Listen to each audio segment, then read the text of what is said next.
বন্ধু না। আপা যদি বিএনপিকে রিপ্রেজেন্ট করে থাকেন তাহলে মির্জা ফখরুল আজকে যেটা বলছেন যে সারা দেশের মানুষ আওয়ামী লীগকে চায় না, তাহলে আমি এই প্রশ্নটা করতে চাই, তাহলে মির্জা ফখরুলকে কোন দেশের মানুষ বলে দিয়ে গেছে যে আওয়ামী লীগকে তারা চায় না? মির্জা ফখরুলের কাছে যেই জনগণগুলো যেই মানুষগুলো বলে দিয়ে গেছেন, আমাদের কাছেও সেই জনগণ সেই মানুষরাই বলে দিয়েছে। দুইটা প্রশ্ন। আপনি আমাকে বলেছেন যে এক সেকেন্ড, আপনি আমাকে বলেছেন আওয়ামী লীগ আমার বন্ধু হতে পারে। আচ্ছা তাহলে যেহেতু আপনি আমাকে একটু ব্যক্তিগতভাবে প্রশ্নটা করলেন, আমি আপনাকে একটা ব্যক্তিগত প্রশ্ন করি। আপনার বয়স কত?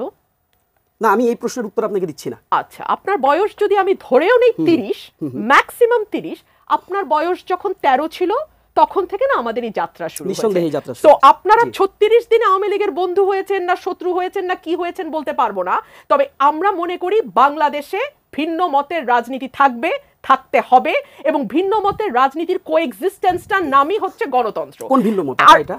সেটা ভিন্ন মতটা কোনটা? সেটা সেই ব্যাখ্যা তো আপনাকে আমি দেব না। এটা তো টকশো ব্যাখ্যা দেবেন আপনি। আপনার বয়স যেমন আপনি বলছেন, এটা তো ব্যক্তিগত প্রশ্ন। আমি সেটা আপনাকে ব্যক্তিগতভাবে বলবেন আওয়ামী লীগ আমার বন্ধু হতে পারে।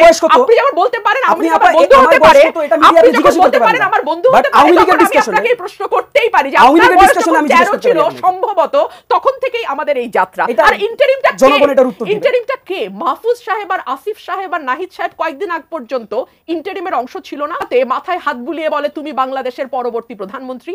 এই ইন্টারিমটা কে যাদের পিএস এপিএস স্টুডেন্ট অবস্থায় ঢুকে, মানে স্টুডেন্ট অবস্থায় উপদেষ্টা হওয়ার পর পিএস এপিএস 8 মাসে 400 কোটি টাকা নিয়ে বাইর হয়? এই ইন্টারিমটা কারা? ইন্টারিমটা আসলে কাদের নিয়ে হয় যে ইন্টারিমের প্রধান আমাদের এনসিপির নেতাদের পিছনে হাত দিয়ে বলে বিদেশি গণমাধ্যমকে সাক্ষাৎকার দিয়ে যে তোমরা যদি দেশের ভার না নাও তাহলে তো এই জুলাই স্পিরিটটা পানিতেই ডুবে যাবে। এই ইন্টারিমটা আসলে কারা ভাই? এই ইন্টারিমটা আসলে কারা? আমি সেটা জানি না, বুঝতে পারছি না ইন্টারিমটা কারা। এই যে ইন্টারিম আব্দুল হামিদকে উড়ে যেতে দেয়, তাহসিন প্রশ্ন করছে যে আমরা তো সেটার বিরুদ্ধে দাঁড়িয়ে বলছি আওয়ামী লীগ নিষিদ্ধ করো। একজন অপরাধীকে অপরাধীও বাদ দেন, ওনার নামে মামলা আছে কি নাই? মামলা থাকা মানেই হলো সমস্ত বন্দরগুলোতে, স্থলবন্দর, নৌবন্দর এবং বিমানবন্দরে তার একটা সফট কপি চলে যাবে। নিষেধাজ্ঞা ছিল। আরে ভাই, গত 15 বছর আমার বিরুদ্ধে কোনো নিষেধাজ্ঞা ছিল, আমি কোথাও যাইতে পারি নাই। আমাকে হাইকোর্টের অর্ডার নিয়ে আসতে হচ্ছে, তারপর আমাকে যাইতে দেয় নাই। সুতরাং বাংলাদেশে কোন নিষেধাজ্ঞা কাজ করে আর কোন নিষেধাজ্ঞা কাজ করে না, ওরা বেচারা তো 36 দিন আর আমাদের তো 17 বছর, আর আমাদের কোনো নেতার 50 বছর। তো সুতরাং এটা তো আসলে কম্পেয়ার করে তো হবে না।